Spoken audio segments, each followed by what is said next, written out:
ಚಿಕ್ಕ ವಯಸ್ಸಿನಿಂದಲೂ ಧಾರವಾಡನಾಗೆ ಚೆನ್ನಾಗಿ ಬೆಳೆದು ಮತ್ತೆ ಓದಿದ್ದು ಚಿತ್ರದುರ್ಗ, ಬಳ್ಳಾರಿ, BE ಮಾಡಿದ್ದು ಗೌಶ ಇಂಜಿನಿಯರಿಂಗ್ ಕಾಲೇಜ್ ರಾಮನಗರ, MBA ಮಾಡಿದ್ದು ಧಾರವಾಡ ಯೂನಿವರ್ಸಿಟಿ. ಅಲ್ಲಿಂದ ಕೆಲಸಕ್ಕೋಸ್ಕರ ಇಲ್ಲೇ ಮಾಡ್ಕೊಂಡು ಗ್ರಾನೈಟ್ ಮಾಡೋದಿದ್ರು. ಆಮೇಲೆ ಒಳ್ಳೆ KFCCನಾಗೆ ಕೆಲಸದಾಗಿದ್ದರು ಡೆಪ್ಟಿ ಮ್ಯಾನೇಜರ್ ಆಗಿ. ಅದನ್ನು ಬಿಟ್ಟು ದುಬೈಗೆ ಹೋದರು. ಅಲ್ಲೂ ಬಿಟ್ಟು ತಿರ್ಗಿ ಅವ್ರು ಮಿಸ್ಸಸ್ ಅಸೋಸಿಯೇಟ್ ಪ್ರೊಫೆಸರ್ ಆಗಿ ಸೆಲೆಕ್ಷನ್ ಆದಾಗ ಕೆನಡಾಕ್ಕೆ ಹೋದರು. ಕೆನಡಾದಾಗ ಅಲ್ಲೇ ಸಂಘ ಸಂಸ್ಥೆಗಳಿಗೆ ಒಳ್ಳೆ ಕೆಲಸ ಮಾಡಿ ಹೆಸರು ತಗೊಂಡಾದ್ಮೇಲೆ ಮೊದಲನೇ ಸತಿ MP ಆದರು. ಅದೇ ಕಂಟಿನ್ಯೂಸ್ ಆಗಿ ವರ್ಕ್ ನೋಡಿ 2ನೇ ಸತಿನೂ MP ಆದರು. ತಿರ್ಗಿ 3ನೇ ಟರ್ಮೂ ಅವ್ರ ಕೆಲಸ ನೋಡಿ ಅವ್ರ ಕೆಲಸಕ್ಕೆ ತಕ್ಕಂತೆ ಈ ಪಾರ್ಟಿಯಿಂದ ಇದು ಎಲೆಕ್ಷನ್. ಈಗ ಅವರು ಪ್ರಧಾನಿ ಸ್ಥಾನದ ಆಕಾಂಕ್ಷಿದ್ದಾರೆ, ಹೇಗಿದೆ ಸರ್? ಈಗ ಪ್ರಧಾನಿ ನೋಡಬೇಕು ಏನಾಗುತ್ತೆ ಎಂಬುದು. 3 ಇದ್ದಾರೆ. ತಮಿಳುನಾಡಿನವರೊಬ್ಬರು, ಕರ್ನಾಟಕದಿಂದ ಒಬ್ಬರು, ಅಲ್ಲಿ ಪ್ರಾಪರು ಇದರಿಂದ ಒಬ್ಬರಿದ್ದಾರೆ. ಇಲ್ಲ, ಇಬ್ಬರಿದ್ದಾರೆ. ಅಲ್ಲೇರು ಕೆನಡಾದವರು ಒಬ್ಬರು. 3 ಇದ್ದಾರೆ. ನೋಡಬೇಕು ಏನಾಗುತ್ತೆ ಅಂತ ಕಾಯ್ತಾ ಇದ್ದೀವಿ. ಫೋನೂ ಮಾಡಲಿಲ್ಲ. ಇನ್ನು 3 ತಿಂಗಳು ಹಿಂದೆ ಬಂದು ಹೋಗಿದ್ದ. ಒಂದು 10 ಡೇಸ್ ಇದ್ದ ಇಲ್ಲಿ. 10 ಡೇಸ್ನಾಗೆ ಎಲ್ಲ ಊರನ್ನು ಸುತ್ಕೊಂಡು ದೇವಸ್ಥಾನ ಇವು ಎಲ್ಲ ನೋಡ್ಕೊಂಡು ಹೋಗ್ತಾರೆ. ಫ್ಯಾಮಿಲಿ ಸಮೇತ. ಈಗ ಲಾಸ್ಟ್ ಟೈಮ್ ಕನ್ನಡದಲ್ಲಿ ಕೆನಡಾ ಸಂಸತ್ತಲ್ಲಿ ಅವ್ರು ಮಾತಾಡಿದ್ರು. ಆಗ ಧಾರವಾಡ ಅಂದ್ರೆ ಹೆಸರುವಾಸಿ ಆಗಿ ಕನ್ನಡದಾಗೆ ಇದು ಮಾತಾಡಿದ್ದು. ಮತ್ತು ಅಧಿಕಾರನೂ ತಾಂಡಿದ್ದು ಕನ್ನಡದಾಗೇನೆ. ಪಾರ್ಲಿಮೆಂಟ್ನಾಗೆ ಓದಿ ಕನ್ನಡದಾಗೆ ಇದನ್ನು ಮಾಡಿದ್ದು. ಸಾಧ್ಯತೆಗಳು ಹೇಗಿದೆ ಸರ್ ಈಗ ನೋಡಬೇಕು. ಅದೃಷ್ಟ ಏನಿದೆ ಎಂಬುದು ಗೊತ್ತಾಗೋದು. ಅದೃಷ್ಟದ ಹೆಂಗಿದೆ ಅಂತ. ಕಂಟಿನ್ಯೂ 3 ಬಾರಿ ಸಂಸದರಾಗಿ ಆಯ್ಕೆ ಆಗಿದ್ದಾರೆ. ಮತ್ತೆ ಅಕ್ಟೋಬರ್ಗೆ ಎಲೆಕ್ಷನ್ ಇದೆ. ಈಗ ಯಾರು CM ಪ್ರೈಮ್ ಮಿನಿಸ್ಟರ್ ಆಗ್ತಾರೋ ಅವ್ರಿಗೆ ಟಫ್ ಇದೆ ಸ್ವಲ್ಪ.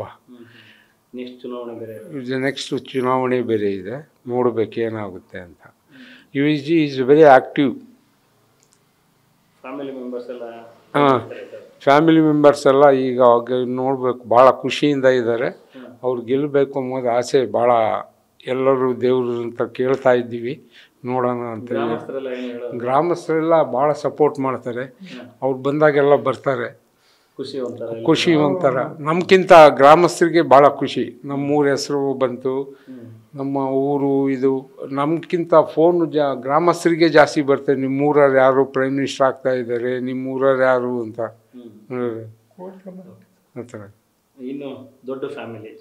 ನಾವು 7 ಜನ ಬ್ರದರ್ಸು. 7 ಜನರಿಗೂ ದೊಡ್ಡಣ್ಣನ ಮಗ ಅವರೇ. ಖುಷಿ ಇದೆ.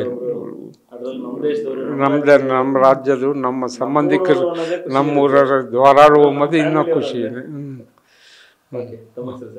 ರಾಜ್ಕುಮಾರ್ ಅಂತ. ನಮ್ಮ ಚಿಕ್ಕಪ್ಪ ಆಗ್ಬೇಕು ನಾವು. ನಾವು ಮೂಲತ್ವ ನಮ್ಮದು ಗಜ್ಜಿರಹಳ್ಳಿ, ಇಲ್ಲೇ 2 ಕಿಲೋಮೀಟ್ರ್ ಇದೆ. ಅಲ್ಲಿಂದ ನಮ್ಮ ತಾತವರು ಗಜ್ಜಿರಹಳ್ಳಿ ಕರಿಯಣ್ಣವರು ಇಲ್ಲಿಗೆ ಬಂದರು. ಇಲ್ಲಿ ಬಂದು ಕೃಷಿಕ ವೃತ್ತಿ ಅವ್ರದ್ದು, ವ್ಯವಸಾಯ ಮಾಡ್ಕೊಂಡು ಇದ್ದರು. ಹಿಂಗೆ ಇಲ್ಲಿ ಅವ್ರಿಗೆ 7 ಜನ ಮಕ್ಕಳು.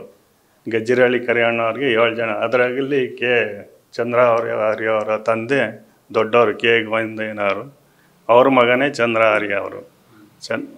ಅವರು ಇವತ್ತು ಈ ಮಟ್ಟಕ್ಕೆ ಬೆಳಿಬೇಕು ಅಂದರೆ ಅವರು ನಮ್ಮ ತಾತ ಅವ್ರು ಮಾಡಿರೋದು ಪೂಜಾ ಫಲನೇ ಇವತ್ತು ಈ ಮಟ್ಟಕ್ಕೆ ಕರ್ಕೊಂಡು ಹೋಯ್ತು. ಅವ್ರು ಮಾಡಿರೋ ದಾನ ಧರ್ಮ ಇಲ್ಲಿ ನಡೆಸ್ಕೊಂಡು ಹೋಗ್ತಿರೋದು ಪೂಜಾ ಕೈಂಕರ್ಯಗಳು ಅವರಿಗೆ ಈ ಒಂದು ಸ್ಥಾನಕ್ಕೆ ಏರಿಸಿರೋದು ಅನ್ಬೋದು ನನ್ನ ಅಭಿಪ್ರಾಯ. ಹಾಗೇ ಅವರ ಚಂದ್ರ ಅವ್ರ ತಾಯಿ ಇಲ್ಲೇ ಲಕ್ಷ್ಮೀ ಸರ್, ಜಯಲಕ್ಷ್ಮಮ್ಮ ಅಂತ. ಅವ್ರ ತಾಯಿ ರಂಗಮ್ಮ ಅಂತ, ಅವ್ರದ್ದು ತಾವರೆಕೆರೆ. ಅವರ ಅಣ್ಣ ಇವರು ತಾರೇಗೌಡರು ಅಂತ, ಹಿರಿಯ ಸ್ವಾತಂತ್ರ್ಯ ಹೋರಾಟಗಾರರು ಹಾಗೂ ಗಾಂಧಿವಾದಿಗಳು, ಮಾಜಿ ಶಾಸಕರು. ಅವರ ಇನ್ಸ್ಪಿರೇಷನ್ ಅವನು ಈ ಮಟ್ಟಕ್ಕೆ ಹೋಗಿರೋದು. ಇವತ್ತು ತಾರೇಗೌಡ್ರ ಇನ್ಸ್ಪಿರೇಷನ್ನೇ ಅವರು ಇವತ್ತು. ಕಳೆದ ಬಾರಿ ಕೆನಡಾ ಸಂಪರ್ಕದಲ್ಲಿ ಅವರು ಕನ್ನಡದಲ್ಲಿ ಮಾತಾಡಿದ್ರು. ಈಗ ಅವರು ಶಿಕ್ಷಕರಾಗಿರು ತಾರೇಗೌಡ್ರ ಅವರ. ಇದಾಗಲೇ 3ನೇ ಬಾರಿ ಇದು. ಸತತ 3ನೇ ಬಾರಿನೂ ವಿಜಯೋತ್ಸವ ಅದು ನೇಪಿಯನ್ ಅಂತ ಒಟಾವಾದ ಒಟಾವಾ ರಾಜ್ಯದಲ್ಲಿ ಅದು ಒಂದು ಇದು ಕ್ಷೇತ್ರ. ನೇಪಿಯನ್ ಕ್ಷೇತ್ರದಿಂದ 3ನೇ ಬಾರಿ ಲಿಬ್ರಲ್ ಪಾರ್ಟಿಯಿಂದ ಅವರು ಆಯ್ಕೆ ಆಗಿದ್ದಾರೆ. ಅವರು ಜಸ್ಟಿನ್ ಟ್ರೂಡೋ ಅವರು ಇದ್ದರು ಪ್ರಧಾನಿಯಾಗಿ. ಧಾರಾಳು ಗ್ರಾಮದವರೇ. ಸಣ್ಣ ಹುಡುಗನಾಗೆಲ್ಲ ಇಲ್ಲೇ ಬೆಳೆದಿದ್ದು, ಇಲ್ಲೇ ಇದಾಗಿದ್ದು, ಸಣ್ಣ ಹುಡುಗರಾಗೆಲ್ಲ ಬರೋರು ಇಲ್ಲೇ ಇದ್ದರು. ಆಮೇಲೆ ಓದೋಕ್ಕೆ ಹೋದ್ಮೇಲೆ ಅಲ್ಲಿ ಇಲ್ಲಿ ಬೇರೆ ಬೇರೆ ಕಡೆ ಓದಿ ಇದಾಗ್ಯವ್ರೆ. ಬಂದ್ರೂ ಪ್ರತಿಯೊಬ್ಬರೂ ಮಾತಾಡಿಸ್ತಾರೆ, ಗ್ರಾಮದವ್ರನ್ನ ಎಲ್ಲರನ್ನೂ ಮಾತಾಡಿಸ್ತಾರೆ. ಊರಿನ ಮೇಲೆ ಅಭಿಮಾನ ಅಷ್ಟೇ ಇದೈತೆ. ಅಷ್ಟೇ ಗ್ರಾಮದವರು ಪ್ರತಿಯೊಬ್ಬರು ಪ್ರತಿಯೊಂದು ಊರವರು ಫೋನ್ ಮಾಡಿ ಕೇಳ್ತಾರೆ, ನಿಮ್ಮೂರಂತೆ ಯಾರು ಚಂದ್ರ ಆರ್ಯ ಅಂತ ಹೇಳಿ. ಇಲ್ಲಿ ಚಂದ್ರು ಅಂತಲೇ ಅಂಬೋದು, ಅಲ್ಲೋದ್ಮೇಲೆ ಚಂದ್ರ ಆರ್ಯ ಇದು ಮಾಡಾರೆ. ಇಲ್ಲಿ ಚಂದ್ರು ಅಂತಲೇ ಇರೋದು ಹೆಸರು. ಈಗ ಇಲ್ಲಿಗೆ ಬಂದಾಗ ಊರಿಗೆ ಬಂದಾಗ ಪ್ರತಿಯೊಬ್ಬರೂ ಯಾರೇ ಆಗಲಿ ಎಲ್ಲರನ್ನೂ ಪ್ರತಿಯೊಬ್ಬರೂ ಮಾತಾಡಿಸ್ತಾರೆ. ಕೆನಡಾ ಸಂಸದ ಆಗಿದ್ದೀನಿ ಆ ಥರ ಏನೋ ತೋರಿಸಲ್ವಾ? ಇಲ್ಲ ಇಲ್ಲ ಇಲ್ಲ ಇಲ್ಲ, ಆ ಥರ ಮನೋಭಾವನೆ ಇಲ್ಲ. ಒಬ್ಬ ಸಣ್ಣ ಇವರಾದ್ರೂ ಪ್ರತಿಯೊಬ್ಬರೂ ಮಾತಾಡಿಸ್ತಾರೆ, ಪ್ರೀತಿಯಿಂದ ಮಾತಾಡಿಸ್ತಾರೆ. ಬಂದರೆ ಒಂದು ವಾರ, ಮೊನ್ನೆ ಒಂದು 4 ದಿನ ಇದ್ದು ದೇವಸ್ಥಾನ ಎಲ್ಲ ಓಡಾಡ್ಕೊಂಡು ಹೋಗ್ಯಾರೆ. ಬರ್ತಾರೆ, ಬಂದರೆ ಒಂದು ವಾರ ಇರ್ತಾರೆ. ಊರಿನವ್ರಿಗೊಂಥರ ಹೆಮ್ಮೆ ಅಲ್ವಾ? ಊರ್ನಾರೇನು ಪ್ರತಿಯೊಬ್ಬರಿಗೂ ಹೆಮ್ಮೆನೇ. ಪ್ರತಿಯೊಬ್ಬ ಊರ್ನಾರು ನನಗೆ ಫೋನ್ ಕಾಂಟ್ಯಾಕ್ಟು ಇರೋದ್ರಿಂದನೇ ಪ್ರತಿಯೊಬ್ಬರು ಊರವರು ಕೇಳ್ತಾರೆ ನಮ್ಮನ್ನು.